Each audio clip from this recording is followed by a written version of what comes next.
S-Men. Red Skull, being the dastardly devil he is, made some backup plans in the case of his eventual demise. One such plan was a clone of himself who would come back in the modern era. Okay, side note, why do villains do this, making clones of themselves? The individual villain still kind of passes away, so if they move their consciousness or something, that kind of makes sense, but I don't get why this is a thing. But I'm pretty sure this clone isn't even like that. I'm gonna make myself upset, so let's just continue.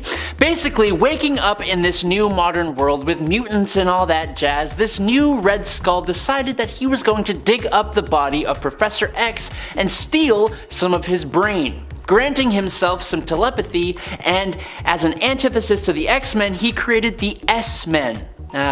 Yes, very creative. This was a group of individuals that the Red Skull had empowered using crazy mad science and magic. Almost all of them were pretty quickly taken out of existence by Magneto when this Red Skull tried to make a camp to exterminate mutants. Bad move, buddy. Bad move. Number 9. ZODIAC Cartel. Honestly, it's a pretty cool idea for a group. This villainous group of hand-picked business leaders who were all born under different zodiac signs, as their leader Cornelius Van Lunt, or Taurus, was heavily into astrology. Each member, while representing a zodiac sign, also was based in a different American city, and their main goal was world economic and political domination. Its members originally were, other than Cornelius, Scorpio, Jake Fury, Aquarius, Darren Bentley, Aries, Marcus Lassiter, Cancer, Jack Cleveno, Capricorn, Willard Weir, Gemini, Joshua Link, Leo, Daniel Radford, Libra, Gustav Brandt, Pisces, Noah Perricone, Sagittarius, Harlan Vargas, and my representative, Virgo, Elaine McLaughlin. The team was first formed after the dissolution of a previous group called the Great Wheel of Zodiac, which had covert agents from around the globe including Baron von Strucker, Dum Dum Dugan, and even Leonardo da Vinci. Its dissolution also led to the creation of S.H.I.E.L.D., Hydra, and Leviathan as well,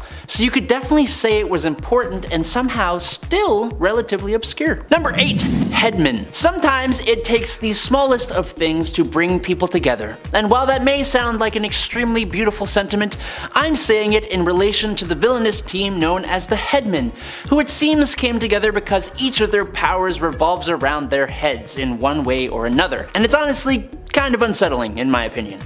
Bonded together through their heads, these scientists sought out world domination, bringing them into conflict with the Defenders, She-Hulk, and Spider-Man. This quartet consisted of Arthur Nagin, their leader, who had his head transplanted onto the body of a gorilla, Ruby Thursday, who replaced her own head with an organic computer capable of changing shape, Gerald Morgan, aka Shrunken Bones, accidentally shrank his own skeleton, including his skull, so he basically has really baggy skin, and Chandu the Mystic's head has been transplanted by Nagin onto a number of different bodies throughout his time, making him quite versatile. Number 7. Thorian. Thor, Marvel's Asgardian god of thunder, merged with Orion, the leader of DC's new gods, to form Thorion, or Thorian, the Hunter. In Thorian of the New Asgods, Thorian wielded the cosmic power of the Astro Force and his hammer to guard the uneasy peace between his home, New Asgard, and Thanoside's Apocalypse. With both Orion and Thor being incredibly powerful heroes, the potential of this fusion is utterly insane. When Loch Desad, Thorion's half-brother, used the reality-shattering Mother Cube to free the Promethean giants, the New Asgardians showed the full might of the Astro Force. So with a single strike from his awesome hammer, Thorian saved the universe, took out Kalibak, Mangog, and Surtur, all of incredible power, and he evolved into the unimaginably powerful Celestial. Like most Amalgam characters, this is super unlikely to show up on a screen near me or you, especially because the new gods haven't even been mentioned in a live-action film yet, but it would be super cool. Number 6. Arachnite. I didn't know this was something I wanted until it was given to us. This hero is the combination of Spider-Man, aka Peter Parker, and Mark Spector, aka Moon Knight, which is something I never thought would actually go together. In this world, Peter Parker survived a fatal attack by a creature known as the Goblin by Night, which is Green Goblin mixed with a werewolf by night. But sadly, Aunt May and Uncle Ben were not so lucky. Peter was saved by a mystical spider, becoming the avatar of the spider totem. Peter's mind shattered into 4 different personalities, just like Moon Knight's. Now, he owns his own company and works as a vigilante hero. This one is more doable. We have both characters in the MCU, so just Do a what if or do a warp world. Just do it, guys. Please. Number 5. End of Time Doom. Earth 14412 is home to a Dr. Doom who is a sort of fusion between the Starbrand, Iron Fist, the Sorcerer Supreme, and a Ghost Rider. He is the Fist of Iron, the Starbrand Supreme, the Master of Mystic Vengeance. He is the End of Time Doom. In this reality, King Loki had destroyed all of humanity, with Doom being one of the few survivors. King Thor and his 3 daughters, the Goddesses of Thunder, restored life to the Earth, and Doom showed up conveniently to conquer it, naturally. He completely owned the 3 granddaughters of Old King Thor, and he was only stopped when Old King Thor, who wielded the Thor Force, was also empowered by the Phoenix Force. So far in the MCU, we have only 2 of the 5 beings who make up this version of Doom, not including Doom himself. So it may be a long time before we see this character show up, but it would be very amazing. Number 4. Deadpool the Duck. What do you get when you combine Deadpool and Howard the Duck, combined by a teleportation device bitten by an alien with space rabies? Well, you get the limited series Deadpool the Duck. Now, we have seen many characters as Deadpool, but this is obviously the best combo of them all. That's gonna be divisive. Oh boy. Deadpool's body completely vanished while he gained full control of Howard's body. Howard was now wearing the red and black pool costume. But Howard's winning personality didn't completely vanish. Other than just being the duck body, his true self was floating in the negative zone. While he was able to interact with Deadpool as a floating head that only Deadpool could see, who he kept calling Spirit Animal, much to Howard's annoyance. The story was wild and wacky, with Dead Duck or Deadpool or Mr. Pool the Duck or Howard Pool vomiting every 5 minutes. We technically have seen both these characters, so imagine a Ryan Reynolds CG duck. That would be cool. Number 3. Black Panther. Well, really, Moon Knight survived a fight with Black Panther, but just as it seemed he was defeated, he did get back up and end up with the Phoenix Force merged to him, so I think we can call that a win for Moon Knight. If a fight ends with you getting an insane level of power like the Phoenix Force, you're winning, at least in the long run in my mind, even if you had to take a smackdown on your way to getting said power. These two duke it out in issue number 36 of the 2018 Avengers series, which I believe is considered volume 7. Moon Knight seems convinced that Black Panther is not himself, but is actually Mephisto, and fights against his Wakandan teched-out suit, as well as Black Panther's own fighting skills, prowess, and power behind said suit.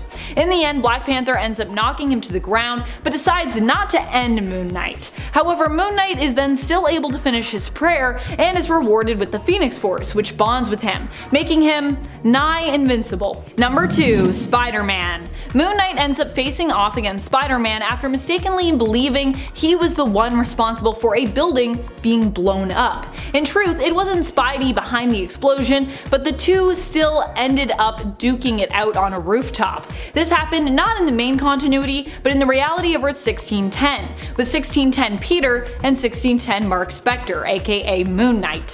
While Spider-Man proved to be a pretty powerful opponent for Moon Knight, in the end Spider-Man still decided to run away rather than continue to fight the vigilantes, so I think we can consider that a win for Moon Knight. I feel like he scared Spider-Man enough that he was like, why am I even still staying here? I'm just gonna get out of here. I'm not gonna fight you.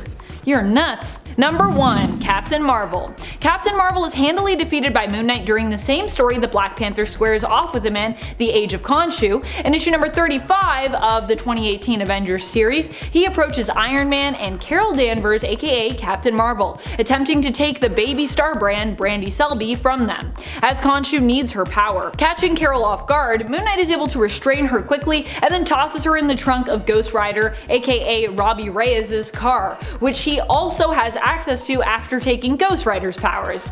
Carol is wrapped up in chains and also has to deal with what appears to be a tentacle monster in the trunk. Although she does escape, she ends up flying away, choosing to run, or rather fly, from Moon Knight than face him. Of course, she takes Tony and baby Starbrand with her so they can regroup, but I'd still call making someone as powerful as Captain Marvel retreat a win for Moon Knight here. Granted, he is a very OP Moon Knight at this point in the story, because he's already beaten a lot of other heroes too. which is why we should maybe do a part 2 to this list, because there's some that I didn't get to mention. Number 10, Werewolf by Night. One of the first appearances of Moon Knight actually involved a 2-part fight with none other than Werewolf by Night. What a brutal introduction to the Marvel Universe. This fight turned team-up took place in Werewolf by Night issue 32 and issue 33 in the 1972 series, the first series of Werewolf by Night. Here Moon Knight made quick work of Werewolf by Night, not just tormenting him with punches, but also with scathing insults besides. How rude. However, while Werewolf by Night appeared to be no match for Moon Knight, in the end the hero decided to lay down his arms, realizing that Werewolf by Night wasn't the villain he'd thought he was, and the two instead decided to team up to take on a common enemy that had actually turned Moon Knight against Werewolf by Night in the first place. Number 9, Midnight. Although Midnight would go on to become a villain in the comics, originally he was actually simply the son of a villain who wanted to become a hero himself. Midnight is Jeff Wild, the son of Midnight Man. Moon Knight fought against and defeated Midnight Man, and Jeff ended up confronting Moon Knight as a result. But in the end, Jeff decides to actually work with his father's enemy, wanting to become a hero like Moon Knight, and ending up as his sidekick for a time, until he appeared to be disintegrated by number 7 of the Secret Empire. Not to be confused with the Marvel event Secret Empire. This is a group, not an event. Midnight, however, would return and end up fighting Moon Knight, Spider-Man, and a team of heroes, wanting revenge on his former partner who he believed had abandoned him after his supposed death. Of course, Moon Knight probably just thought he was dead, but you know how it is when you're not actually dead, and you're like, you should have known that I wasn't really dead, man, even though it looked like I was disintegrated. This version of Midnight was a cyborg who had also been trained by and kind of brainwashed into joining the Empire. In the end, Midnight was defeated by Moon Knight with some pretty vital help from Spider-Man, and the convenient assist of Empire's headquarters collapsing. Yay. Although I don't think that was the end of Midnight. I think Midnight may have even come back after that, but yes, don't quote me. And friends, before we move on to our next spot, just a quick reminder, if you are loving Moon Knight and you want to learn even more about him, be sure to let us know by giving this video a thumbs up.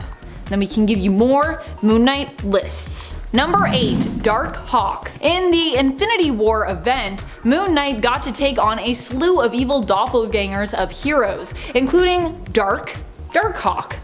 A lot of these fights are short, but it's neat to see Moon Knight take on so many alternate versions of Marvel superheroes at once. For those not familiar, DARKHAWK is Chris Powell, once a teen who stumbled upon a mysterious amulet and was forever changed by it, becoming the hero DARKHAWK. The amulet allows Chris to swap his consciousness with that of the DARKHAWK android, Shi'ar tech melded with magic, which comes with super strength, speed, durability, flight, a form of self-healing, concussive blasts, and more. In the end, DARKHAWK proved no match for Moon Knight, who made quick work of him by smacking him with his adamantium staff, or truncheon if you will. That's what he prefers to call it, truncheon. I think I'm saying that right too. It's not trunch eon, is it? Probably not. I've never used a truncheon myself, but that's just based on how it's written, I'm assuming. Number 7, Circus of Crime. Fritz Tybalt, then manager and ringmaster of a small Austrian circus, became active in the Axis powers during World War II. He was asked by German intelligence to take his circus to the United States of America to give performances in major cities while actually using his circus members' powers and talents in order to take out government officials. Fritz Tybalt's evil circus of crime consisted of Omir the Snake Charmer, Tommy Thumb, the Trapeze Trio, and Zandow the Strongman. However, Tybalt, who came to be known as the Ringmaster of Death, was captured by Captain America. But fast forward, and the Circus of Crime's new MO was giving a performance to a large audience. Then the Ringmaster would use the powerful mind control device in his hat to put the audience into a trance. The circus members then robbed the audience, who would remember nothing about the thefts when the Ringmaster released them from the trance, and the performance continued. This criminal circus fought the Hulk, Spider-Man, the Hawkeyes, the Avengers, and others. Number 6, the UFOs. These villains and their cleverly chosen team names. UFOs, like UFOs, because they got their powers in space. Yes, of course. Someone get me out of here, please. Okay, the UFOs here, inspired by the powers gained by the Fantastic Four, went to great lengths trying to reproduce the same accident that gave those heroes their abilities. The attempt succeeded, but they were interrupted by Bruce Banner, who discovered their ground control facility and was able to bring the shuttle down, because he thought it had been exposed to the cosmic radiation by accident. They were none too happy, as they thought they could have been made even stronger if he had not interfered, and they displayed their newfound powers in a frankly pretty awesome fight with the Incredible Hulk, even if they lost. Vapor has the ability to alter her form into any known gas. Vector gained the power of telekinesis from cosmic rays. X-Ray has been permanently transformed into a living energy field with the power to expel forms of heavy radiation capable of hurting even the Hulk. Ironclad has been permanently transformed into organic metal steel. He has superhuman strength, durability, and the ability to decrease or increase his own weight. His fight with the Hulk literally shook the universe, which is super cool. You should probably check him out. Number 5, the Frightful Four. A second group inspired by the Fantastic Four.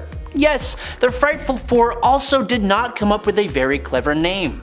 The Wizard, the Sandman, and Paste Pot Pete, who all regularly did battle with the Human Torch and were defeated by him around the same time, realized that they all had unique powers and a mutual disdain for the Fantastic Four. The Wizard suggested that they form a group that would be the evil counterparts to the Fantastic Four.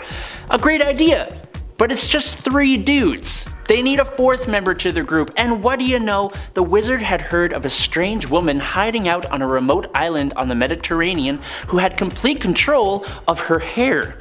Traveling there, the Wizard convinced Madame Medusa to join their ranks. Now this Madame Medusa was actually Medusa of the Inhumans, as some of you may have guessed, but she was kept under the influence of the Wizard using a device that kept her memories forgotten to her. They made their first attack at Mr. Fantastic and Invisible Woman's engagement party, which is kinda just rude if you ask me. Number 4, Wrecking Crew. When Dirk Garthwaite, otherwise known as Wrecker, held onto his enchanted crowbar, he invited his 3 chums, ex-physicist Dr. Elliot Franklin, ex-Army Master Sergeant Henry Camp, and ex-farmhand Brian Kalusky to come and do the same in the middle of a thunderstorm. When lightning struck the crowbar, all 3 men were empowered, becoming Thunderball, Bulldozer, and Piledriver respectively, and coming together to be the villainous Wrecking Crew. These mystical strongmen were mainly an enemy to Thor, but they originally fought against the Defenders. This group has actually been around for a pretty long time and have battled many a superhero. The Fantastic Four, Avengers, Omega Flight, Spider-Man, the Thunderbolts, and even got into a fight between the Marvel and DC universes. Number 3, Ghost Panther. Ghost Panther from Marvel's Warp World is a combination of the Wakandan Prince T'Challa, aka Black Panther, and the demonic spirit of vengeance Ghost Rider. These 2 characters combining together is perfect to explore a new aspect of culture meeting mythology, which is the excuse we're gonna use to justify a hellfire skeleton that rides a giant fiery panther. Don't you dare look at me and tell me that is not amazing. Don't you dare. God, I love comic books. In this story, T'Challa was exiled from Wakanda for his arrogance and came to America, becoming a stunt rider named Johnny Blaze. Good choice, very original. I wonder where he got the inspiration, I don't know. After an accident leaves him fighting for his life, a demon offers him his life in exchange for becoming the all-powerful Ghost Panther. Now, if we can get Ghost Rider in the MCU, like properly in the MCU, then I think this will need to be explored, because fiery panther riding skeleton. It sounds cool. Number 2, Doctor Strange Fate. Doctor Strange Fate is the only amalgam character from the DC/Marvel amalgam universe who understood the mashed up nature of said universe.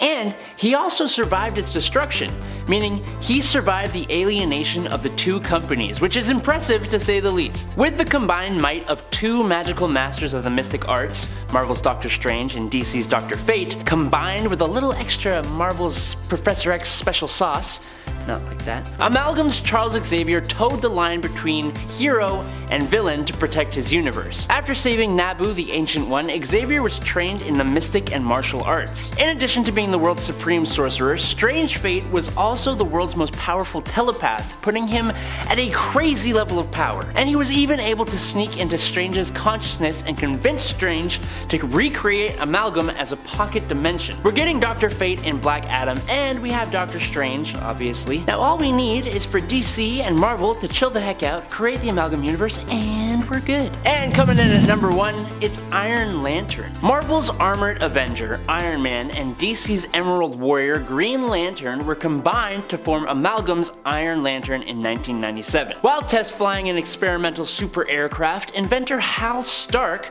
was tempted into investigating an alien crash site, which soon became his craft's crash site too. After being injured, Stark used the alien ship to create the Green Iron Lantern armor. While his quick thinking saved his life, it also gave the Iron Lantern a significantly awesome power boost. Constructs of green solid energy of huge size and complexity, plasma bolts, semi-sentient computers, flight, including flight at beyond the speed of light by using wormholes, time travel, unlimited telepathic powers, translation of virtually all languages, and force field generation, to list a few of the powers on his list. Not to mention being rich and charismatic. I think this is just a personal want for me to see it in the MCU or something. I don't know. Number 10, Hot Rocks. Benjamin, along with his brother Reed, were scientists who took an experimental rocket to travel beyond the confines of Earth's gravitational field. When they encountered cosmic radiation, the two's genetic structure was altered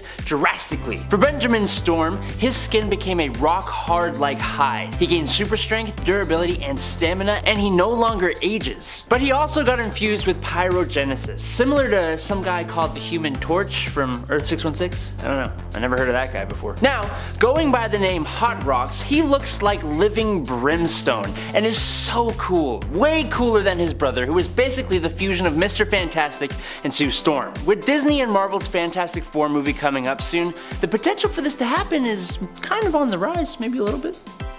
Number 9, Silver Racer. Marvel's Silver Surfer and DC's Black Racer were one of the many amalgamated DC and Marvel heroes in the awesome Amalgam Universe, with the Surfer being the herald of the planet-eating Galactus and the Racer being the living embodiment of death. This combination is frighteningly powerful. Naturally, Amalgam combined these two into the Silver Racer. Silver here was once a man named Willie Lincoln, and becoming the Racer was the Asgodian avatar of death who gathered up fallen souls. Like the Black Racer, the Silver Racer could instantly travel through the cosmos, but unlike the Black Racer, Silver Racer did this with a conspicuous set of skis.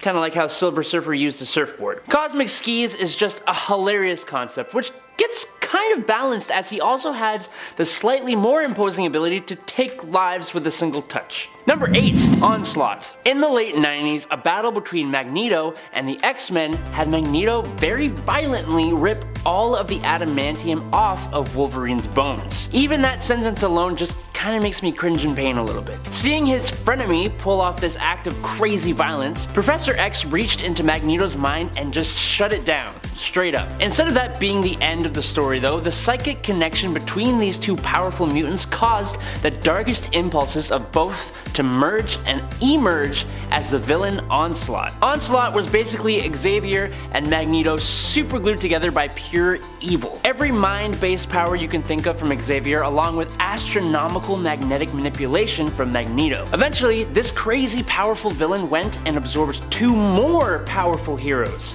Nate Gray and Franklin Richards, giving him insane reality warping abilities. Onslaught was eventually defeated after a huge battle by the combined efforts of the X-Men, the Avengers, and the Fantastic Four, resulting in the death and rebirth of lots of those heroes. Number 7, Daredevil. Daredevil and Moon Knight have fought one another in a team up where Moon Knight came out on top thanks to the bombardment of loud noises and his adamantium truncheon before deciding to work together. But he's also squared off with Daredevil's evil doppelganger as well in his Infinity War tie-in. Here Moon Knight has some help from other heroes, but also ends up being the one to take down evil Dop DD, as well as a whole slew of others who gang up on him in the end. Though thankfully he is shortly thereafter joined by some reinforcements as other heroic colleagues show up to help with basically the army of evil doppelgangers that are wreaking all kinds of havoc still. These doppelgangers, they never end, they're endless. Number 6, Black Knight. Another evil doppelganger that Moon Knight comes up against during the Infinity War tie-in is Black Knight. Now granted, this isn't the real Black Knight, but It is a version of him. Black Knight and Moon Knight squaring off is also something that is just neat to see because they're both kind of like opposing knights in terms of design at least. Black Knight is a medieval inspired knight dressed all in dark, Dane Whitman, who typically fights with the ebony blade, and Moon Knight is an Egyptian inspired mummy looking dude dressed all in white and here fighting with his adamantium staff. Though Moon Knight fights with a slew of different weapons as well in the comics. Number 5. Deadpool. Wade Wilson is known for being pretty unstoppable with his healing factor and his rad merc moves, but not so unstoppable that Moon Knight can't stop him. These two duke it out as a result of a misunderstanding in Vengeance of Moon Knight issue number 7 and fought once more in the next issue over a difference of vigilante ideologies in issue number 8. Moon Knight both times makes pretty quick work of Deadpool, not being able to fully kill him of course because of his healing factor, which is kinda just what Moon Knight wanted and needed anyway in this fight. Someone he could go all out on without the fear of killing them. So it's kind of a perfect match. The other thing that makes these two going head to head so interesting is the fact that they both have their own mental health issues and both are known for hearing and talking to voices in their head, which makes for some pretty cool moments and pretty fun dialogue. As different as Deadpool and Moon Knight are, they share a lot of similarities as well. There's a lot of like neat overlap there even though they're very different. Different but similar. Number 4. Beast. During his Infinity War tie-in, Mark Spector Moon Knight issue number 43, Moon Knight also faces off against an evil doppelganger of Beast, aka Hank McCoy. The battle ends up being more tricky than when he faced Black Knight. Moon Knight actually has to employ some quick thinking to beat Hank's evil alternate, and it seems that both are evenly matched momentarily, with both applying lessons they are learning about one another in battle to their tactics. However, in the end, Moon Knight manages to out-strategize even the evil version of one of the most intelligent X-Men members.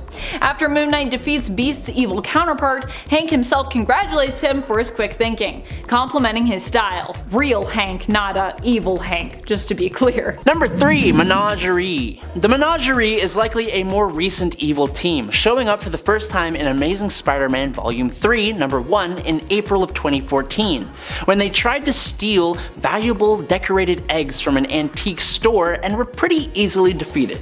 So like, from the get-go, the impressive feats are on the lower side of the list, if you know what I'm saying.